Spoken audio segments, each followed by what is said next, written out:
ఈరోజు ఓపెన్గా ఛాలెంజ్ విసురుతున్నాను నేను సీతక్క గారికి. హైదరాబాద్లో ఉన్న మొబైల్ షాప్కి పోదామా, వరంగల్లో ఉన్న మొబైల్ షాప్కి పోదామా, లేదా ములుగులో ఉన్న మొబైల్ షాప్కి పోదామా? మీరిచ్చిన Samsung A06 4GB 64GB mobile ఎంతకు వస్తుందో మొబైల్ షాప్ పోయి తెలుసుకుందాం. అక్కడనే అడుగుదాం, మీరెంతకు కొన్నారు, ఆ మొబైల్ షాప్లో ఎంతకు అమ్ముతారు?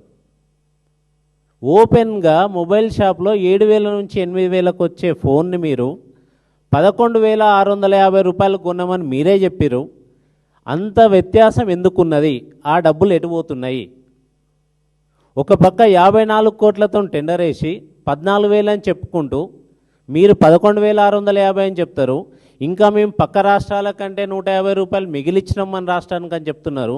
కానీ పక్క రాష్ట్రాలు ఆంధ్రప్రదేశ్ అయినా, గుజరాత్ అయినా, త్రిపుర అయినా, ఈరోజు పంజాబ్ అయినా అన్ని రాష్ట్రాలు కూడా 5G మొబైల్స్ ఇస్తున్నాయి. మీరెందుకు 4G మొబైల్ ఇవ్వాల్సి వచ్చింది?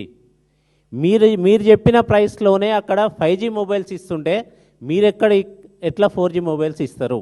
దీని మీద మేము ప్రశ్నిస్తుంటే మా మీద కేసులు, మా క్రిషాంక్ గారి మీద కేసు పెట్టారు, మా సోషల్ మీడియా మిత్రులని చెప్పుతో కొడతా అంటారు.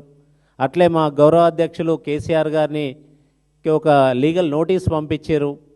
ఇట్లా లీగల్ నోటీసులు పంపాలి, కేసులు పెట్టాలి, చెప్పులతో కొట్టాలంటే ఎక్కడో తెలంగాణ 35 లక్షల ఎకరాల్లో వరిధాన్యం పండే తెలంగాణని 1 కోటి ఎకరాలలో వరిధాన్యం పండించే తెలంగాణగా తయారు చేసి దానికి ప్రధాన కారణమైన కాళేశ్వరం ఇప్పటికీ